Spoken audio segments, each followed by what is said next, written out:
আসসালামু আলাইকুম সবাইকে। কি অবস্থা সবার? আশা করি সবাই ভালো আছো। ভিডিও টাইটেল দেখেই আশা করি বুঝতে পারছো যে আমি আসলে কি নিয়ে কথা বলতে যাচ্ছি। তো আমি এখানে এই ভিডিওতে ইঞ্জিনিয়ারিং, মেডিকেল, ভার্সিটি ৩টা ডাইমেনশনের স্টুডেন্টদের জন্যই আসলে শেষ মাসের জন্য কি করণীয়, কি বর্জনীয় সেগুলো নিয়ে একটু ডিসকাস করব। তো চলো আর কথা না বাড়িয়ে আমরা শুরু করি। প্রথমে যদি আসি ইঞ্জিনিয়ারিং প্রিপারেশন নেওয়া যারা স্টুডেন্ট আছো তাদের জন্য কিছু সতর্কবার্তা আর কি। প্রথমেই জিনিসটা হচ্ছে চ্যাপ্টারে ডিপে না যাওয়া। অবশ্যই এখন যেহেতু শেষ সময়, একদমই আর হাতে সময় নেই। যদি আমি সর্বসাকুল্যে বলি আর ১ মাস আছে তোমাদের পরীক্ষা শুরু হওয়ার আগে। হ্যাঁ, অবশ্যই বিউপির পরীক্ষা তো শুরু হয়ে যাচ্ছে আর ১ সপ্তাহ পরেই। আর এরপরে বিউপির পরীক্ষার পরে যদি চিন্তা করো তাহলে মোটামুটি ধরা যায় যে সব মিলে আর ১ মাসের মতো সময় আছে। এরপরে টানা তোমাদের কিছুদিন পর পরই এক্সাম থাকবে আসলে। সো তোমাদের আসলে এই ১ মাসের মধ্যেই সবকিছু গুছায় ফেলতে হবে। ওকে? সো যেহেতু এই ১ মাসের মধ্যেই তোমাকে সবকিছু গুছায় ফেলতে হবে, সো এখন অবশ্যই বুঝতে পারতেছো এখন আর একটা চ্যাপ্টারে ডিপে যাওয়ার কোনো সময় নাই, কোনো সুযোগই নাই। ঠিক আছে? যতটুকুই পড়ছো ততটুকুই রেখে দাও, ততটুকুই রিভাইজ করো। সো ডিপে কিন্তু অবশ্যই যাওয়ার সুযোগ নাই। ওকে? নেক্সট যেটা আসি যে রিভিশন। অবশ্যই তোমরা লাস্ট ৩-৪ মাস ধরে অনেক কিছুই পড়ছো। ইঞ্জিনিয়ারিং কোশ্চেন ব্যাংক বলো, ভার্সিটি কোশ্চেন ব্যাংক বলো, concept book, preparation book, others যেকোনো পাবলিকেশনের বই, anything you have read so far. So অনেক কিছু পড়ছো, এগুলো একটু রিভিশন করতে হবে। কারণ যেটা তুমি ১ মাস আগে পড়ছো বা ২ মাস আগে পড়ছো, অবশ্যই এখন সেটা তোমার অত ভালো মনে নাই, তাই না? সো এগুলো একটু রিভাইজের মধ্যে আনতে হবে যাতে করে শেষ সময়ের জন্য নিজের প্রিপারেশনটাকে ভালো মতো গুছায় ফেলতে পারো। ওকে? নেক্সট ইম্পর্টেন্ট জিনিস সেটা হচ্ছে মডেল টেস্ট। অবশ্যই অফলাইনে দেওয়াটা আহ, আমি বলবো যে কাইন্ড অফ ম্যান্ডেটরি এই কারণেই, কারণ তোমাদের যেহেতু মেইন এক্সামগুলো অবশ্যই অফলাইনই হবে, কোনো অনলাইন এক্সাম এখন সিস্টেম আসেনি বাংলাদেশে। সো অফলাইনে যেহেতু এক্সাম দিবে মেইন এক্সামগুলো, সো মডেল টেস্ট যেখানেই দাও না কেন সেখানেও চেষ্টা করবা যে মডেল টেস্টগুলো যাতে অফলাইনে ফিজিক্যালি তুমি তাদের ক্যাম্পাসে গিয়ে বা তাদের ব্রাঞ্চে গিয়ে হচ্ছে এক্সামগুলো দিবা। ঠিক আছে? আর যদি কারো একান্তই প্রবলেম হয় যে বাসা থেকে ব্রাঞ্চটা অনেক দূরে, কোনোভাবেই তোমার সম্ভব হচ্ছে না অফলাইনে মডেল টেস্ট দেওয়া, সেই ক্ষেত্রে তুমি অনলাইনে ট্রাই করতে পারো আর কি। বাট যদি যত কষ্টই হোক আমি আসলে অফলাইনের দিকেই তোমাদেরকে বেশি পুশ করব। কারণ এখানে কিছু রিজন আছে। যেমন প্রথম একটা কথা হচ্ছে যে যেহেতু তুমি যখন অফলাইনে একটা এক্সাম দিবে, তোমার মেন্টাল প্রিপারেশন একটা ব্যাপার আছে। ধরো তোমার কালকে সকালে একটা এক্সাম ১০টা বা ১১টার সময়, তোমার সকালে ঘুম থেকে ওঠার একটা ব্যাপার আছে, সকালে নাস্তা করে রেডি হয়ে যাওয়ার একটা ব্যাপার আছে। ঠিক আছে? বা বই খাতা গুছানো, ডকুমেন্ট গুছানো, তাহলে সব মিলে হচ্ছে তোমার মেইন এক্সামের আগে যেসব কাজগুলো করতে হবে, তুমি যদি অফলাইনে মডেল টেস্ট দাও তোমার কিন্তু সেই একই ধাঁচেরই কাজগুলো করতে হবে। ও হ্যাঁ, আরেকটা বড় ইম্পর্টেন্ট জিনিস সেটা হচ্ছে ট্রান্সপোর্টেশন। ঠিক আছে? যে তুমি কিভাবে যাবা, সেখানে যেতে কতক্ষণ লাগতে পারে। ট্রাফিক জ্যামের অবস্থা তো বুঝি, বিশেষ করে ঢাকা শহরে যারা থাকো তারা তো বুঝে যে ট্রাফিক জ্যামের কি একটা বাজে অবস্থা এখনকার দিনে। ঠিক আছে? সো আগে থেকে টাইম নিয়ে বের হওয়া, সো ওভারঅল মিলে একটা প্রিপারেশনের ব্যাপার থাকে যখন তুমি একটা অফলাইনে এক্সাম দিবা। বাট অনলাইন হলে দেখা যায় ১০টায় পরীক্ষা, আমি ৯টা ৫৫ ফেসবুক স্ক্রল করতেছি। ঠিক আছে? ৫ মিনিট পরে ঢুকে লিঙ্কে ক্লিক করে স্টার্ট করে দিব, তাই না? সো ওইভাবে কিন্তু প্রিপারেশন না লাগে না অনলাইনের ক্ষেত্রে। সো এই কারণেই বলতেছি যেহেতু মেইন এক্সামটা তুমি অফলাইনে দিবা, সো মডেল টেস্টগুলো খুবই চেষ্টা করবা যে যাতে আমি অফলাইনে সরাসরি ব্রাঞ্চে গিয়ে আমি হচ্ছে এক্সামটা দিতে পারি। ঠিক আছে? একটা প্রিপারেশনের ব্যাপার থাকে আর কি। ওকে, নেক্সট পয়েন্ট হচ্ছে রিভিউ মডেল টেস্ট এক্সাম। এটা আসলে বলতে কি বোঝাচ্ছি আমি, আমার আগের কিছু ভিডিও তো প্রিপারেশন নিয়ে গাইডলাইন যেগুলো ভিডিও আমি তৈরি করছিলাম সেখানে আমি এই জিনিসটা বারবার বলছি। সো যারা দেখছো আগে থেকে ওই জিনিসটা আবার বলবো। আর যদি যারা আগে থেকে দেখো নাই বা যারা আগে থেকে করো নাই, অবশ্যই এই লাস্ট মাসের জন্য এটা অবশ্যই করবা। ঠিক আছে? দেখো আমি আবার বলি জিনিসটা, যে জিনিসটা আসলে কি, যে তুমি মডেল টেস্ট এক্সাম দিচ্ছ। তো মডেল টেস্ট এক্সাম যখন দিবা তোমার অবশ্যই কিছু জিনিস ভুল হবে, যেটা হয়তো বা তোমার পারা উচিত বাট কোনো কারণে ভুল করছো বা কোনো কারণে হয়তো ভুলে গেছো। আর নেক্সট যে জিনিসটা সেটা হচ্ছে কিছু নতুন জিনিস তুমি শিখতে পারবা, হয়তোবা নতুন কোনো কনসেপ্টের ম্যাথ তুমি দেখলা, বা একটা ম্যাথ তুমি দেখলা সেটা হয়তোবা নতুন কোনো ওয়েতে কোচিং থেকে সলভ করে দিছে। ঠিক আছে? তাহলে এই জিনিসটা শিখা হইলো। তাহলে দুইটা দুইটা ব্যাপার। একটা হচ্ছে তোমার ভুলগুলা তুমি শুধরে নিতে পারবা, বা ভুলগুলা দেখতে পারবা যে কি ভুল করতেছো। নেক্সট হচ্ছে নতুন কনসেপ্ট শিখতে পারবা। তাহলে এই ২ টা জিনিস তোমাকে কিন্তু লাস্ট ১ মাস ধরেই করতে হবে। কন্টিনিউয়াসলি। এটা এমন না যে তুমি কালকে একটা বা আজকে একটা পরীক্ষা দিছো, কালকে তোমার রেজাল্ট দিলো, কালকে তুমি জাস্ট দেখলা আচ্ছা ঠিক আছে আমি এত পাইলাম, এই ভুলগুলা করলাম, এই নতুন জিনিস শিখতে পারলাম। পরে আর দেখলাম না। তাহলে কিন্তু এটা তুমি ভুলে যাবা। আগামী ১ সপ্তাহের মধ্যেই বা ১ সপ্তাহ পরেই আরকি। তাই না? খুব স্বাভাবিক। সো কন্টিনিউয়াসলি আগামী ১ মাসে যে পরীক্ষাগুলো তোমরা দিবা সেগুলো তোমরা কন্টিনিউয়াসলি হচ্ছে রিভিশনের মধ্যে রাখতে হবে, রিভিউর মধ্যে রাখতে হবে যে আমি এই পরীক্ষাটাতে কি ভুল করলাম, এই পরীক্ষা থেকে আমি নতুন কি জিনিস শিখতে পারলাম। এই জিনিসগুলো কন্টিনিউয়াসলি প্র্যাকটিস বলো, রিভিউ বলো, এটার মধ্যে রাখতে হবে কিন্তু। ঠিক আছে? তো আজকে যে পরীক্ষাটা দিচ্ছ, অবশ্যই যেদিন তোমার রেজাল্ট দিবে সেদিন তো দেখবাই। বাট এটা আবার কয়েকদিন পরে যাতে তুমি রিভিউ করতে পারো, সেটার জন্য একটু টাইম রাখতে হবে তোমাকে। ঠিক আছে? যাতে ভুলে না যাও আরকি। ঠিক আছে? তাহলে এভাবে করে কি হবে, তোমাদের ভুলগুলো তোমরা শুধরে নিতে পারবা মেইন এক্সামের আগে দিয়ে। আর হচ্ছে কন্টিনিউয়াসলি তোমার লেভেলও আপগ্রেড হতে থাকবে, যেহেতু তুমি নতুন জিনিস শিখতে পারতেছো পরীক্ষা দিয়ে। ওকে? সো এটা খুবই important. Next, main book for chemistry. তো ইঞ্জিনিয়ারিংয়ে যারা আছো, ম্যাথ, ফিজিক্স, কেমিস্ট্রি বেসিক্যালি, বা কিছু কিছু ক্ষেত্রে তোমাদের ইংলিশও এক্সাম দেওয়া লাগবে, বিশেষ করে আইইউটি, বুটেক্স, এমআইএসটি যেগুলো আছে সেখানে। তো কেমিস্ট্রির জন্য আমি বলবো মেইন বইটা একটু টাচে রাখা উচিত তোমাদের। ঠিক আছে? তো এটা কিভাবে টাচে রাখবা সেটা একটু বলে দিই। যেহেতু লাস্ট মান্থ, সো বই তো ধরে ধরে পড়ার সময় তোমাদের হবে না, অবশ্যই এটা সুযোগ নাই। তো যেটা করবা, এই যে দেখো, তার আগের পয়েন্ট যেটা বললাম, রিভিউ মডেল টেস্ট এক্সাম, ওই মডেল টেস্ট এক্সামে অবশ্যই তোমরা কেমিস্ট্রি থেকে এমন কিছু কোশ্চেন পাবা যেটা হবে থিওরি রিলেটেড। ঠিক আছে? মানে ম্যাথ নাই, জাস্ট থিওরি থেকে জিজ্ঞেস করছে, হয়তোবা কোনো রিয়াকশন রিলেটেড হতে পারে, হয়তো কোনো ব্যাখ্যা রিলেটেড কোনো কোশ্চেন আসতে পারে। তো ওই কোশ্চেনগুলোর অ্যান্সার তোমরা হচ্ছে একটু মেইন বইতে দাগায় রাখবা, বা মেইন বইতে একটু আলাদা করে মার্ক করে রাখবা যে ঠিক আছে, আমার এই জায়গা থেকে মডেল টেস্টে আমি কোশ্চেন পেয়েছিলাম।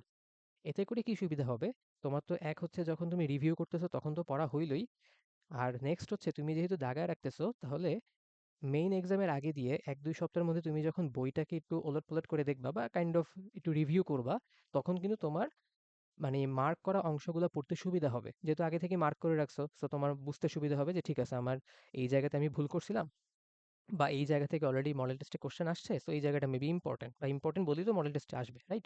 সো ইম্পর্টেন্ট জায়গাগুলা বা ইম্পর্টেন্ট পার্টগুলা বা ইম্পর্টেন্ট থিওরি, রিয়াকশন যাই বলো, সব কিন্তু তোমার রিভিউ করা হয়ে যাচ্ছে অ্যাট এ গ্লান্স যখন তুমি বইটা নিয়ে বসতেছো। সো এটা হচ্ছে ট্রিকটা এখানে, যে এভাবে তুমি মেইন বুকটা পড়বা আগামী 1 মাসের জন্য। মডেল টেস্ট রিভিউ করো, সেখান থেকে যা যা পাচ্ছ, যেই পার্ট থেকে থিওরি কোশ্চেনগুলো আসতেছে, যেই পার্টগুলো তুমি ভুল করতেছো বা নতুন দেখতেছো, মনে হচ্ছে তোমার কাছে যে নতুন, সেগুলো একটু কষ্ট করে বই থেকে দাগায় রাখবা বা বইতে মার্ক করে রাখবা যে এই জায়গা থেকে আমার এখানে কোশ্চেন আসছিল। ওকে? নেক্সট অ্যান্ড লাস্ট, সেটা হচ্ছে 2টা শর্ট নোট বানাবা এখন থেকেই। সেটা হচ্ছে লাস্ট নাইট বিফোর এক্সামের জন্য। এখন শর্ট নোট বলতে মোটিভেশন লেখার কথা বলতেছি না, ঠিক আছে? মোটিভেশন লিখে আসলে তোমাদের লাস্ট নাইটের মোটিভেশন দেখে আসলে খুব একটা লাভ হবে না। তো যেটা করবা শর্ট নোটে, জিনিসটা হচ্ছে, আচ্ছা শর্ট নোটে কি বানাবা সেটা আগে বলি, তারপরে বলতেছি কেন 2টা বানাবা। শর্ট নোটে তোমার যেটা থাকবে সেটা হচ্ছে, দেখো প্রত্যেকটা স্টুডেন্টের জন্যই, বা ধরে প্রত্যেকটা পার্সনের কথা যদি বলি, যে কিছু জিনিস এমন থাকেই যেটা হচ্ছে আমার একদম পরীক্ষার আগে দিয়ে যদি আমি না পড়ে যাই, আমার আসলে মনে থাকে না।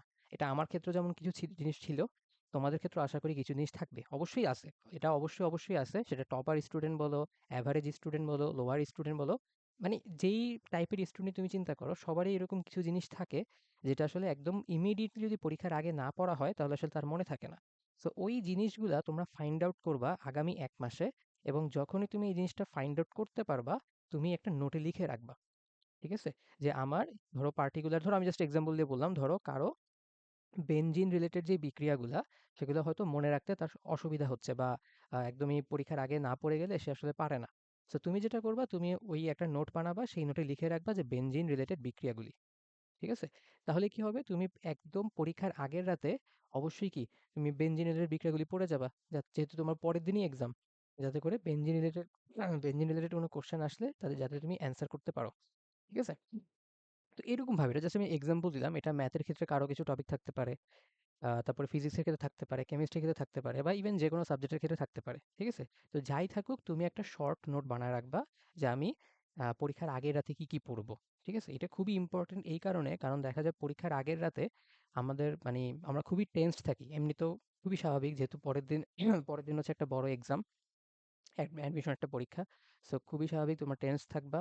তার উপর হচ্ছে তোমার অনেকগুলা বই, এখন তো আর একটা এক্সাম না, যেমন এতদিন ধরে কি হয়েছে এইচএসসি পর্যন্ত বা কলেজ লাইফের এক্সামগুলোতে কি হইতো, তুমি জাস্ট পার্টিকুলার একটা এক্সাম, মানে একটা সাবজেক্টের উপরে পরীক্ষা দিতে হয়, physics first, physics second, math first, math second, এরকম ছিল। ঠিক আছে? বাট এখন কি সব একসাথে, ফিজিক্স, কেমিস্ট্রি, ম্যাথ, তারপর সব ডাবল পেপারগুলি, মানে ডাবল ডাবল করে। তো বুঝতে পারছো, 6, 7, 8টা এরকম সংখ্যার মানে সাবজেক্ট থাকবে তোমার এক রাতের জন্য। সো এক রাতে তো অবশ্যই, মানে যখন এক সাবজেক্ট থাকে তখনই তো পড়ে শেষ করা যায় না, তাই না? অনেক সিলেবাস থাকে। আর এখানে তো অনেকগুলা বই। সো এটা কোনোভাবেই সম্ভব না এক রাতের জন্য যে তুমি সব পড়ে যাবা। এটা কোনোভাবেই সম্ভব না।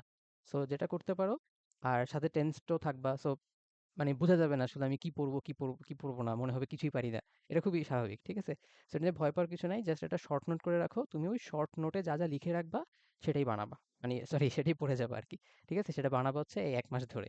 ১ মাস ধরে তুমি ফাইন্ড আউট করবা যে তোমার কোন জায়গায় সেটা হইতে পারে কোনো ল্যাকিংস আছে কোনো টপিকে, সেটা অবশ্যই তুমি দেখে যাবা পরীক্ষার আগের রাতে।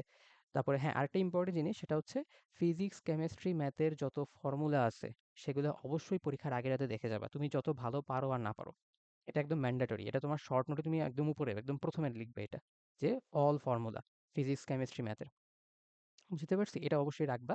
দেন পারসন টু পারসন তোমাদের টপিকগুলো ভ্যারি করবে। কারো বেঞ্জিনের সমস্যা হতে পারে, কারো ডিফারেন্সিয়েশন বা ইন্টিগ্রেশনের সমস্যা হতে পারে, ইন্টিগ্রেশনের ফরম্যাটগুলা, টাইপগুলা নিয়ে সমস্যা হতে পারে। ঠিক আছে? একেকজনের একেকটা টপিক থাকবে আরকি। তো সেই হিসেবে বানাবা। আর এখন আসি ২ টা শর্ট নোট। ২ টা শর্ট নোট কেন বলতেছি? দেখো একটা শর্ট নোটে হচ্ছে থাকবে এমন যেগুলো একদমই ম্যান্ডেটরি। মানে যেগুলো তোমার একদম না দেখে গেলেই না, এরকম আরকি। আর আরেকটা যেটা বানাবা এর পাশাপাশি সেটা হচ্ছে ধরো তুমি যদি সময় পাও তাহলে দেখবা, বাট না দেখলেও সমস্যা নাই। ঠিক আছে? সো এইটা একটা। মানে আমি বলতে চাচ্ছি যে শর্ট নোট তুমি এমন বানাবা না যে তুমি শর্ট নোটে সবই লিখে রাখছো প্রায় বলতে গেলে। এগুলা করলে তো হবে না, তাই না? তোমার হাতে জাস্ট একটা রাত থাকবে বা পরের দিন সকালে যদি কিছু সময় পাও তাহলে। খুব বেশি কিন্তু সময় থাকবে না তোমার হাতে। সো ওই টাইমটার জন্য এত বেশি মানে সব একদম লিখে রাখবা এটাও আসলে ঠিক না। আবার কিছুই পড়বা না এমন মাইন্ডসেট রাখলেও সমস্যা। ঠিক আছে? কিছু পড়বা, সো কিছু পড়ার জন্যই এই ১ মাস একটু ফাইন্ড আউট করবা যে কি পড়ে গেলে তোমার লাভ আছে। যেগুলো তোমার মনে থাকে না একদমই। সেগুলো যাতে তোমার রিভিউ করা হয়ে যায়। ঠিক আছে? সো এই কারণে ২ টা শর্ট নোট বানাবা। ১ম শর্ট নোটে কি থাকবে? একদম ম্যান্ডেটরি যেগুলা তুমি অবশ্যই পড়ে যাবা এবং ওই হিসেব করেই বানাবা যাতে আমি ওই রাতের মধ্যে এগুলো শেষ করতে পারি। ঠিক আছে? আর নেক্সট যেই নোটটা বানাবা সেটা হচ্ছে তোমার থাকবে এমন কিছু জিনিস সেটা অলরেডি হয়তো তুমি পারো বাট আরেকটু রিভাইজ করলে মনে হয় বেটার হইতো। তো ওইটা বানায় রাখবা যদি তুমি সময় পাও তোমার পরীক্ষার আগে দিয়ে তখন দেখে যাবা। বাট ম্যান্ডেটরি যে নোটটা বানাবা সেটা অবশ্যই দেখে যাবা। সেটা অবশ্যই ইম্পোর্টেন্ট। ঠিক আছে? আশা করি বুঝাতে পারছি কনসেপ্টটা। আর আমি দেখো এখানে প্রত্যেকটা পয়েন্টের সরি প্রত্যেকটা না মানে এই যতগুলো পয়েন্ট আছে তার মধ্যে ২ টা পয়েন্টকে আমি একটু আলাদা করে অ্যাস্টেরিস্ক সাইন দিয়ে মার্ক করে রাখছি। একটা হচ্ছে রিভিউ মডেল টেস্ট এক্সাম, আরেকটা হচ্ছে ২ টা শর্ট নোট বানানো। কেন করছি? কারণ হচ্ছে বাকি যে পয়েন্টগুলো আছে এই ২ টা বাদ দিয়ে বাকি ২ টা কিন্তু সবাই করবে। মোর অর লেস সবাই করবে। ঠিক আছে? কিন্তু এই ২ টা সবাই করবে না। বোঝা গেছে? এই ২ টা কিন্তু সবাই করবে না। সো এই ২ টা যদি তোমরা করতে পারো, তোমরা কিন্তু অনেকের থেকে এগিয়ে থাকবা। I believe. ঠিক আছে? আমি নিজেও এটা করছি। এটা এমন না যে আমি কারো থেকে মানে কারো কথা শুনে তোমাদেরকে বলতেছি। এটা আমার নিজেরই করা এই জিনিসগুলা। আমি যা বলছি সবই আমি নিজে করছি। বিশেষ করে যেই ২ টা পয়েন্ট আমি অ্যাস্টেরিস্ক সাইন দিয়ে রাখছি, রিভিউ করা, মডেল টেস্ট এক্সামগুলা আর ২ টা শর্ট নোট। এটা আমি প্রত্যেকটা এক্সামের আগেই করছি। ভাই তোমার যে লাস্ট মান্থের যে প্রিপারেশন বলো, লাস্ট ১ মাস ২ মাস ধরে এই কাজগুলো করছি। ঠিক আছে? সো এটা আমাকে যথেষ্ট পরিমাণে আগায় রাখছিল। অনেক হেল্প করছিল আমাকে অ্যাডমিশন এক্সামগুলো ক্র্যাক করতে। সো আমিও বিলিভ করি যে তোমাদেরও হেল্প করবে। তোমরা যদি ভালো মতো এই জিনিসগুলা আ এমফেসাইজ দিয়ে তোমরা যদি এই কাজগুলো করতে পারো। ওকে? আশা করি বুঝতে পারছো। নেক্সট আসি মেডিকেল যারা প্রিপারেশন নিচ্ছে তাদের জন্য। ফার্স্ট কথা হচ্ছে রিভিশন করা। সো অলরেডি বলে ফেলছি ইঞ্জিনিয়ারিং এর ক্ষেত্রেই যে রিভিশন করবা এতদিন ধরে যা পড়ছো, যা তুমি যা মানে যেকোনো রিসোর্স যাই পড়ছো আগামী আগামী বলতেছি বিগত ৩-৪ মাসে এগুলো সব এখন রিভিউ করতে হবে, রিভিশন করতে হবে। নেক্সট পয়েন্ট হচ্ছে মডেল টেস্ট দেওয়া। অফলাইনের গুরুত্ব তো বললামই। আর এক্সট্রা একটা জিনিস সেটা হচ্ছে মাল্টিপল। মাল্টিপল বলতে বুঝাচ্ছি দেখো অবশ্যই মাল্টিপল কোচিং সেন্টার বা মাল্টিপল প্ল্যাটফর্ম যেটাই বলো, ঠিক আছে? আর মেডিকেলে একটা সুবিধা হচ্ছে কি মেডিকেলের যেহেতু ১ ঘন্টা পরীক্ষা এবং খুব একটা ম্যাথমেটিক্যাল না, সো ১ ঘন্টার পরীক্ষা কিন্তু আসলে আমি জানি না তোমরা কিভাবে নিবা। আমার কাছে মনে হয় এটা অনেক টাইম মানে মেডিকেলের জন্য। ঠিক আছে? আমার কাছে মনে হয় অনেকেই এগ্রি করবা যে ১ ঘন্টার মধ্যে ১০০ টা এমসিকিউ দাগানো কিন্তু শুনতে হয়তো একটু টাফ লাগতেছে। বাট যেহেতু কোনো ম্যাথমেটিক্যাল না, পুরোপুরি থিওরিটিক্যাল, তুমি জাস্ট মানে খুব একটা চিন্তা করা লাগে না। বিশেষ করে দেখো বায়োলজির ক্ষেত্রে জেনারেল নলেজ বা ইংলিশ বলো, এগুলো কিন্তু খুব একটা চিন্তার বিষয়ও নাই। তুমি কোশ্চেন দেখবা, পারলে তো পারলা, দাগাইলা, না পারলে শেষ, পারবা না। মানে স্কিপ করবা, তাই না? সো তোমার আসলে দেখা যাবে যে ১ ঘন্টায় মানে ১০০ টা এমসিকিউ দাগানোর জন্য ৩০ থেকে ৪০ মিনিট আমার কাছে মনে হয় এনাফ। মানে একবার রাউন্ড দেওয়ার জন্য আরকি। ঠিক আছে? সো তোমাদের জন্য একটা সুবিধা যেহেতু মডেল টেস্টের টাইম মানে তোমাদের মেইন এক্সামের টাইম কম ১ ঘন্টা। আর দ্বিতীয়ত তোমার খুব বেশি সময় লাগে না। সো তোমরা চেষ্টা করবা মাল্টিপল কোচিং সেন্টারে বা মাল্টিপল প্ল্যাটফর্মে এক্সাম দেওয়ার জন্য। তো এটাও হইতে পারে যে তুমি হয়তোবা একটা কোচিং মানে একটা অফলাইন কোচিং এ এক্সাম দিচ্ছ, অফলাইন এক্সাম। আরেকটা হইতে পারে হয়তো অনলাইন প্ল্যাটফর্মে অনলাইন এক্সাম দিচ্ছ। এটাও হইতে পারে। বা এমনও হইতে পারে ২ টাই অফলাইন কোচিং এ বা ব্রাঞ্চে গিয়ে তুমি সরাসরি পরীক্ষা দিচ্ছ। এটাও হইতে পারে। তোমাদের যেভাবে সুবিধা হয়। বাট এট লিস্ট আমি চাবো তোমরা যাতে ২ টা প্ল্যাটফর্মের সাথে যুক্ত থাকো। এটা হইতে পারে একটা অনলাইন, একটা অফলাইন, হতে পারে ২ টাই অফলাইন। ঠিক আছে? বাট অফলাইন একটা মাস্ট রাইখো। যেহেতু বললাম ওই যে একটা মেন্টাল প্রিপারেশন ব্যাপার আছে। তোমার যাওয়া আসা, সকালে ঘুম থেকে উঠা, নাস্তা করে রেডি হয়ে যাওয়া। ঠিক আছে? ওভারঅল একটা প্রিপারেশন ব্যাপার থাকে। সো অফলাইন অবশ্যই একটা রাখবা। আর আরেকটা লিস্ট আরেকটা রাখবা, সেটা অফলাইনও হতে পারে, অনলাইনও হতে পারে। এটা তোমাদের উপরে ছেড়ে দিলাম, যার যেভাবে সুবিধা হয় আরকি। বুঝতে পারছো? বাট মাল্টিপল রাখাটা আমার কাছে মনে হয় উচিত। মেডিকেল যারা প্রিপারেশন নিচ্ছ, যেহেতু খুবই শেষ সময়ে তোমরা আছো, তোমাদের পরীক্ষা দেওয়াটা খুবই ইম্পর্টেন্ট এখন লাস্ট সময়ে। ঠিক আছে? নেক্সট হচ্ছে রিভিউ মডেল টেস্ট এক্সাম, আগের মতোই যেই জিনিসগুলো তোমরা এক্সাম দিচ্ছ সেই জিনিসগুলো রিভিউ করা, কি কি ভুল হচ্ছে, কি কি নতুন জিনিস শিখতেছো, এগুলো একটু রিভিউ করা। ঠিক আছে? তারপরে main book physics chemistry biology একই সিস্টেম। মডেল টেস্টে থেকে যা যা পড়তেছো, যেগুলো তোমার ভুল হচ্ছে, যেগুলো নতুন শিখতেছো, এগুলা একটু কষ্ট করে মার্ক করে রাখবা ফিজিক্স কেমিস্ট্রি বায়োলজি এই ৩টা বই থেকে, যাতে করে কি হয়, ওই যে একই কথা, যে পরীক্ষার আগে দিয়ে যখন তুমি দেখবা, ইমিডিয়েটলি ১ সপ্তাহ বা ২ সপ্তাহ আগে থেকে যখন মেইন বইটা একটু দেখবা, তখন সব পড়ার দরকার নাই, জাস্ট ওই মার্ক করা অংশগুলো দেখে যাবা। ঠিক আছে? ২টা শর্ট নোট, ইয়েস অবভিয়াসলি তোমরা ওই জিনিসগুলো বানাবা, যে তোমাদের কি কি আহ, এমন কিছু জিনিস অবশ্যই তোমাদেরও থাকবে যেখানে তোমরা অথবা পরীক্ষার আগে দিয়ে না পড়ে গেলে তোমাদের মনে থাকে না। এটা বায়োলজি রিলেটেড বেশি হওয়ার মানে চান্স বেশি। ঠিক আছে? যেহেতু বায়োলজি অনেকটাই হচ্ছে তোমাদের মুখস্থ করা লাগে। বাট কেমিস্ট্রি হইতে পারে, কেমিস্ট্রি কিছু বিক্রিয়া রিলেটেড কিছু কোশ্চেন বা কিছু টাইপ হতে পারে। তারপর ফিজিক্সের ক্ষেত্রে হতে পারে হয়তো বা ইউনিট, মানে কিছু ইউনিট তোমাদের মনে রাখতে হয়, মানে মাত্রা, তারপরে রাশিমালা, এরকম কিছু জিনিস হয়তো মনে রাখা লাগে, বা কিছু তথ্য মনে রাখা লাগে। তো ওগুলো একটু মানে নোটের মধ্যে লিখে রাখবা, মানে একদম পার্টিকুলার স্পেসিফিক করে লিখে রাখবা, যে আমার এই জায়গাটা আমি দেখবো। ঠিক আছে? তো এরকম করে ২টা শর্ট নোট বানাবা অবশ্যই। একটা থাকবে ম্যান্ডেটরি, যেটা তুমি অবশ্যই দেখে যেতে পারবা বা দেখবা পরীক্ষার আগের রাতে। আর একটা থাকবে কি, তোমার হচ্ছে অপশনাল আরকি, যে তোমার যদি সময় থাকে তুমি দেখে যাবা। আশা করি বুঝাতে পারছি পয়েন্টগুলা। নেক্সট আসি ভার্সিটি করার জন্য। প্রথম কথা, চ্যাপ্টার ডিপে যাওয়া যাবে না অবশ্যই। তোমার যেহেতু টাইম একদমই কম, সো নো নিড। দেন হচ্ছে রিভিশন, এটাও অলরেডি বলে ফেলছি। লাস্ট ৩-৪ মাসে যা পড়ছো এগুলো এখন রিভাইজ করতে হবে। মডেল টেস্ট অফলাইন অবশ্যই, অফলাইনের গুরুত্ব অলরেডি বলছিলাম ২ বার। তো এটা আর নতুন করে বলার কিছু নেই, অবশ্যই অফলাইনে একটা এক্সাম দিতে হবে। নেক্সট হচ্ছে রিভিউ করবা, খুবই ইম্পর্টেন্ট পয়েন্ট, রিভিউ করা লাগবে। তারপর হচ্ছে এই রিভিউর উপর বেস করে কেমিস্ট্রি এবং বায়োলজি, অবশ্যই যারা বায়োলজি এক্সাম দিবা তারা, আর যারা বায়োলজি বাদে ধরো বাংলা অথবা ইংরেজি, তো সেখান থেকেও দেখবা যে বাংলা ইংরেজির জন্য কিন্তু সেম কথা। তোমার বাংলা বিশেষ করে বাংলার জন্য, ইংরেজি মনে হয় না খুব একটা মেইন বই থেকে খুব একটা আসে, যেহেতু গ্রামাটিক্যাল বেশি আসে। সো বাংলাটা যেটা করবা, বাংলাটাও কিন্তু সেম স্ট্র্যাটেজি ফলো করতে পারো। তোমাদের বাংলাটাও যেহেতু মেইন বই থেকে আসবে, সো মেইন বইতে জাস্ট জায়গায় রাখবা যারা বাংলা এক্সাম দিবা আর কি। আর কেমিস্ট্রি বায়োলজিও সেম জিনিস, যে রিভিউ করবা জিনিসগুলো, রিভিউ করে যেই জিনিসগুলো ভুল করতেছো বা পারতেছো না, নতুন লাগতেছে, এই জিনিসগুলো একটু মার্ক করে রাখবা বইতে, যাতে করে লাস্ট মোমেন্টে রিভিশন দিতে তোমাদের সুবিধা হয়। আর হচ্ছে একই কথা, 2টা শর্ট নোট তোমরা বানাবা। একটা অব্লিগেটরি বা ম্যান্ডেটরি থাকবে অবশ্যই, আর একটা অপশনাল। ম্যান্ডেটরিটা অবশ্যই শেষ করবা। ঠিক আছে?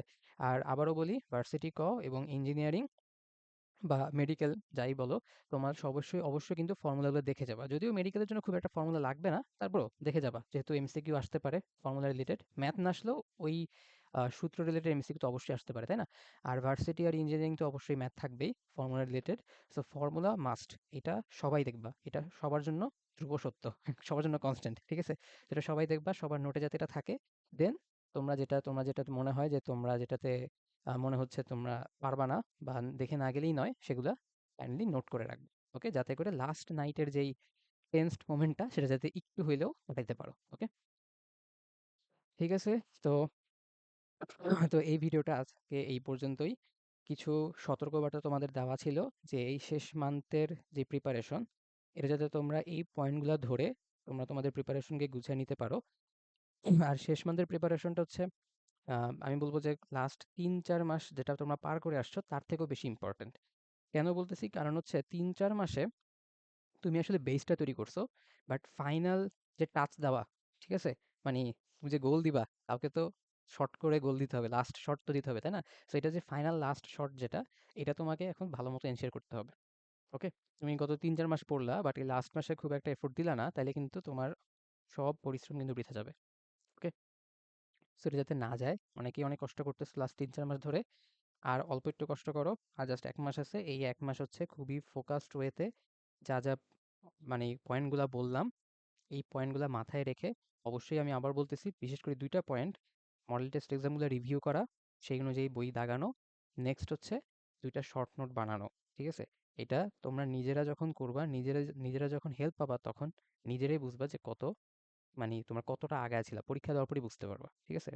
ভাইয়ের কথা জাস্ট বিলিভ করো। এটা আমাকে অনেক আগায় রাখছিল। এইজন্যই তোমাদেরকে বলতেছি। এটা সবাই করবে না। সো যারা করবা, তোমরা অনেক বেশি আগায় থাকবা অন্যদের থেকে। ওকে? সো আশা করি আমার পয়েন্টগুলো বুঝতে পারছো। তো আজকের ভিডিও এই পর্যন্তই। ওকে, দেখা হবে অন্য কোনো টপিক নিয়ে। ততদিন পর্যন্ত তোমরা ভালো থাকো, সুস্থ থাকো, নিজেদের প্রিপারেশনকে গুছিয়ে নিতে থাকো। তোমাদের জন্য অনেক অনেক শুভকামনা রইল। আল্লাহ হাফেজ।